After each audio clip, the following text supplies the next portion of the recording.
Amis des courses et des paris sportifs, bonjour. Avec la fin de la saison classique en France et les épreuves de philo du bac, le pays entre de plein pied dans les vacances d'été. Il m'a semblé que la période était adaptée à une séquence pédagogique, un peu comme les devoirs de vacances auxquels nous étions jadis soumis avec une mollesse d'autant plus compréhensible que nos pauvres parents avaient eux aussi autre chose à foutre que de se replonger dans la trigonométrie alors que l'eau fraîche de la mer ou même de la piscine leur tendait ses bras décontractants. Commençons ici avec l'essentiel, si vous le voulez bien, à savoir les modes de paris. Si vous êtes français, si vous vivez en France, vous avez depuis presque toujours connu uniquement le pari mutuel. Le principe est simple, tous les paris sont versés dans une masse qui, une fois déduit les prélèvements, et oui, il faut bien bouffer, est redistribuée entre les gagnants. En hippisme, c'est toujours la seule méthode de calcul des paris légale en France, comme au Japon et à Hong Kong par exemple et aux États-Unis. Dans les paris sportifs, en revanche, ainsi que dans l'ensemble des paris dans de nombreux autres pays du monde, notamment en Grande-Bretagne, c'est le pari à cote fixe qui est privilégié. L'opérateur de paris propose donc une cote et la modifie en fonction des paris enregistrés, mais après coup, pour tenter de se couvrir, de telle façon que le résultat ne lui coûte pas plus d'argent que la somme qu'il a promis de payer au gagnant. Dans les faits, pour le parieur, quelle est la différence ? En pari mutuel, la cote évolue selon les enjeux, si bien que la cote affichée au moment de son pari peut beaucoup évoluer ensuite, vers le bas si le cheval est de plus en plus joué, vers le haut s'il est de moins en moins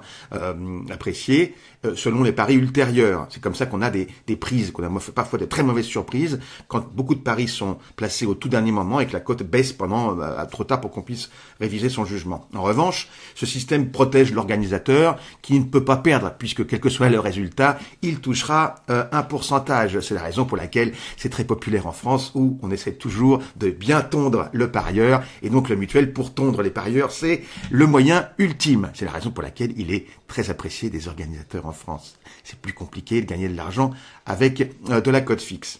D'autre part, c'est le seul système, le mutuel, qui permet de constituer de très grosses masses à ne répartir qu'un petit nombre de gagnants, c'est-à-dire de très gros dividendes pour des mises même modestes sur le modèle de la loterie nationale. C'est l'exemple du Quintet Plus, du Big 5 et du Multi dans une moindre mesure, et du triple trio à Hong Kong, du jackpot en Grande-Bretagne et du Big 6 aux USA. En cote fixe, comme on le sait, lorsqu'on parie sur un match de foot par exemple, on achète un pari avec une cote qui n'évolue plus. On sait ce qu'on va toucher si on gagne. Si tel résultat est payé 3 contre 1 au moment où l'on parie dessus, il sera payé à ce prix, quelle que soit la cote en fin de compte. C'est à l'organisateur de corriger ses cotes ensuite pour minimiser son risque. Et le pari peut être pris n'importe quand, sur n'importe quoi, puisqu'il n'est pas nécessaire d'obtenir une masse critique de paris pour que le jeu en vaille la peine. C'est un pari entre deux individus. En somme, le bookmaker qui propose ce type de pari peut perdre de l'argent sur un événement s'il a pris trop de risques sur un résultat, par exemple en offrant une cote trop généreuse sur un cheval qui s'avère être le grand favori. Il devra alors tenter de se refaire sur les autres événements, mais continuera pour cela de prendre des risques. Cela nécessite une grande connaissance du produit, contrairement à un organisateur de paris mutuels qui peut organiser des paris sur n'importe quel événement pourvu qu'il intéresse assez de parieurs au même moment. C'est un des problèmes du PMU, c'est qu'il n'a pas besoin de se renouveler, il n'a pas besoin de connaître le produit course, et d'ailleurs il se garde bien de le connaître. En code fixe, il est très rare de toucher aussi de gros rapports pour une somme minime, sauf à monter des reports comme on le fait d'ailleurs maintenant en paris sportif, lorsque l'on cumule des paris sur plusieurs matchs et plusieurs scores. C'est ce qui est arrivé aussi en 95 quand le jockey Frankie Dettori avait gagné les 7 courses d'une grande réunion à Ascot, le Magnificent Seven qu'on avait appelé. Quelques dingues avaient parié sur cette éventualité et ils ont touché 25 000 fois leur mise, ce qui n'est pas 1 million d'euros, mais enfin à l'époque il y en avait un ou deux qui avaient touché 500 000 livres pour avoir parié sur cette éventualité.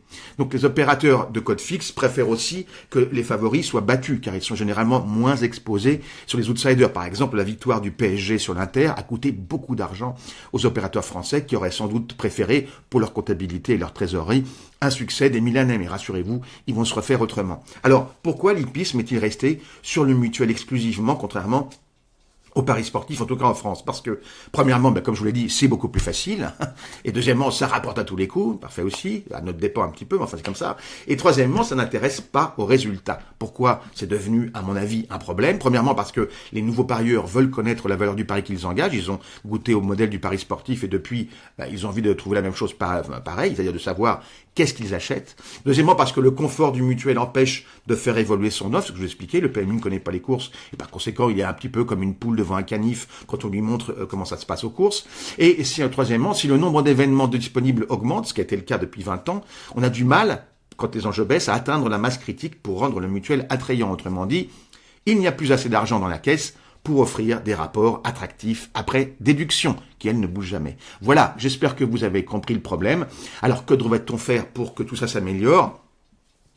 Chacun son avis. Moi, ce que je pense, c'est qu'il faut proposer des paris à cote fixe sur des courses hippiques, mais sur le simple seulement, et sur des paris de type sportif un peu binaire, genre 1N2, avec des duels, des concours de jockey, de l'antéposte, des combos, que ces paris puissent être cumulés avec des paris sportifs pour simplifier l'offre, et inversement, proposer des paris à combinaison en mutuelle, pourquoi pas, sur de grandes rencontres sportives, pour constituer de gros dividendes, genre multi ou quintet plus, sur des événements sportifs de type Tour de France, biathlon, enfin, je sais pas, résultat d'une journée de foot, enfin des tas de choses, on peut faire des tas de choses en mutuelle en fait avec des gros rapports. Voilà, on peut rêver bien sûr, mais que ça n'arrivera évidemment pas et c'est bien dommage. Allez, à la revoyure.